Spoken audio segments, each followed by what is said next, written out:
Hi, everyone.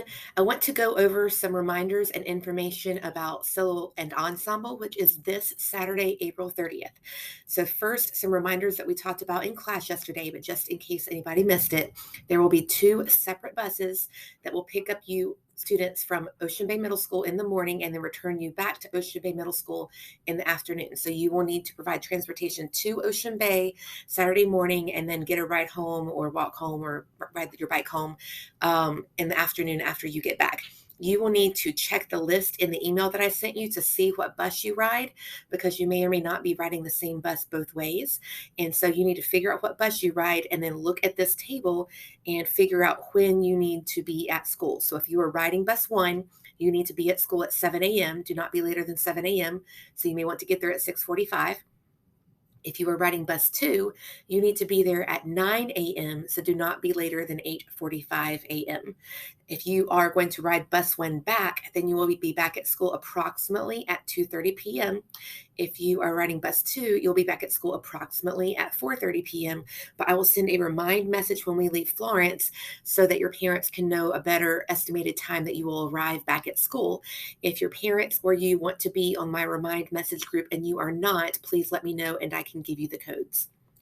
For clothing, you need to wear something that makes yourself look nice. It does not have to be our concert clothes, but it needs to be that dressy. You may want to coordinate color or style with other people in your ensemble, but you do not have to. You do need to make sure that you represent yourself well because you're trying to present yourself well as part of your score. You definitely need to be following dress code and not just barely cutting it close to follow dress code. Consider how things would look whenever you sit down to play, especially if you're considering wearing a skirt. And you need to make sure that you're comfortable in the outfit that you choose. So move your arms around like you would whenever you play your instrument and make sure you're comfortable. You do want to bring some money. There definitely will be concessions there. I am just double checking to make sure they're going to have meal food there. It's usually chicken fingers and fries. And if that's not what they have, then I'll try to make sure that we have an option for something else like pizza or something to come so that you can get your lunch there. But there definitely will be food there, so you probably want to bring some money. And if you're going to be there a long time, especially if you're riding bus one to the event and bus two home, you may want to bring a game like cards or Uno, something to play during your downtime, something that's not expensive or has tons of little parts, but that may help keep you entertained during the time that you're waiting for other people to finish.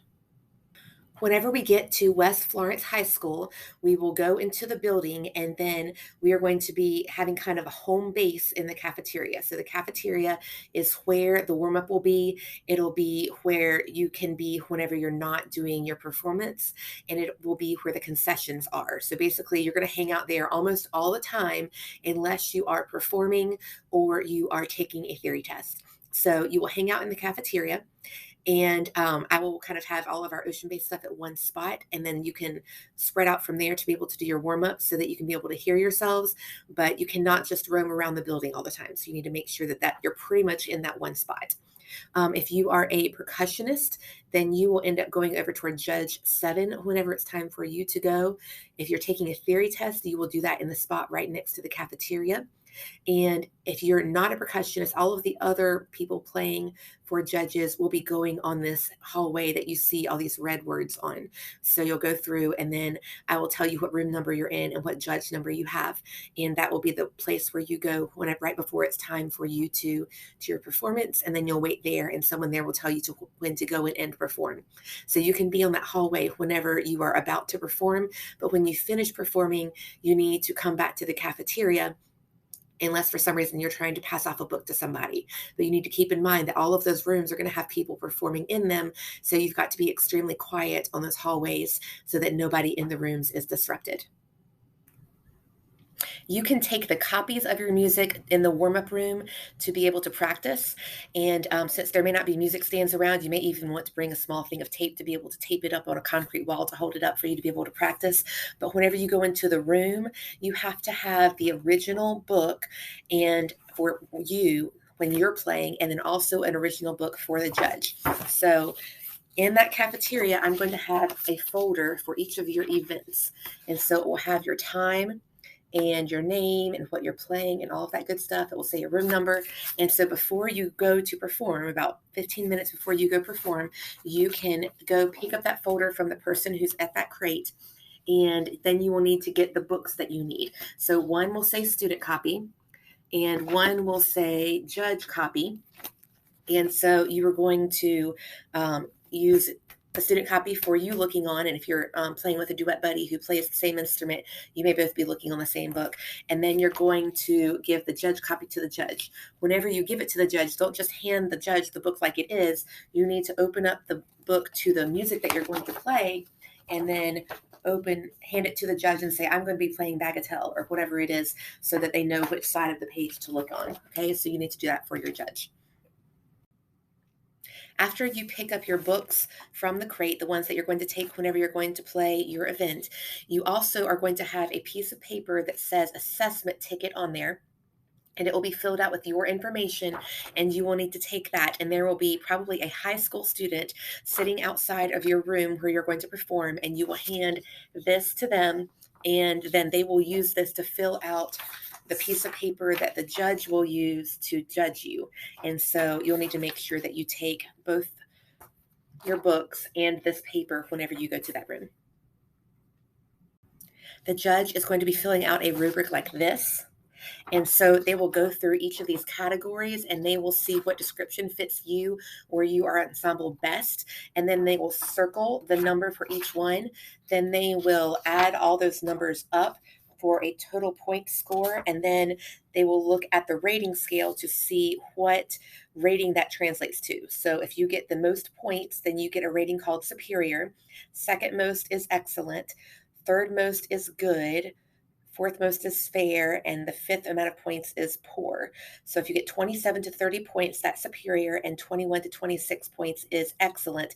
And notice that they are written in Roman numerals. So if it looks like an I, it's a 1. If it looks like two I's next to each other, it's a 2. If it looks like three I's next to each other, it's a 3. And they will write that number up in the corner of your paper. All right, so you're going to be getting one of these for your event. So if you're a soloist, you'll get it by yourself. If you're playing in an ensemble, you will get one for your group. And so after you finish playing, the judge will ask you to wait in the hallway. You'll go back out there, and then you will stand there until the judge comes out, and the judge will hand you your score sheet and the book that the judge had. And so then you will thank the judge, and then you will take these things, and you can bring either you're going to pass this off to another person if it says so on the book, or if it doesn't tell you on the book to pass off the book to another specific person, then you're going to bring the books back to the person who's at the crate that has all of our stuff. You will also bring this back to the person at the crate. You can read it first, and so you and your group can read it, but you need to bring this back to the person at the crate so that we make sure it stays in a safe place. I should be able to get a second copy later, and so then I can give this one back to you and the people doing your event. But just in the meantime, I need to hold on to this to make sure we don't lose the information. All right. So you're going to give this back to the person at the crate. You're going to give this back to the person at the crate unless you need to pass off your books to somebody else. And like I said earlier, it's really important that you are quiet in the hallways, because we want everybody else to be quiet when you're performing so you aren't disrupted. So you need to be quiet whenever they're performing so that they are not disrupted. When you are trying to do your final preparations this week, make sure you're doing dynamics. So you're playing loud when your music says loud, when it has the F, and then you're playing soft when it says P, where it has means that you're supposed to play soft. And if you don't know those others, then let me know. But we need to make sure that you're trying to do all of that dynamics that are written there. Ideally, you would go about 4 measures in one breath. And so try to see if you can make that happen. And if you can't, let me know. We'll make an alternate plan. And then also the day of the event, before you go and perform, we need to tune you to make sure that you match to other people. So you will need to see me or Mr. Morgan or another music teacher who's there, like one of the people from our group, not another random music teacher, to get tuned before you go perform. Thank you all for doing this event. I'm really excited to have this trip together. Thank you for the hard work that you've put into learning your music. If it's not quite approved yet, then make sure that you're still practicing and trying to put those final touches on it so that you can have a successful time Saturday. So thank you very much.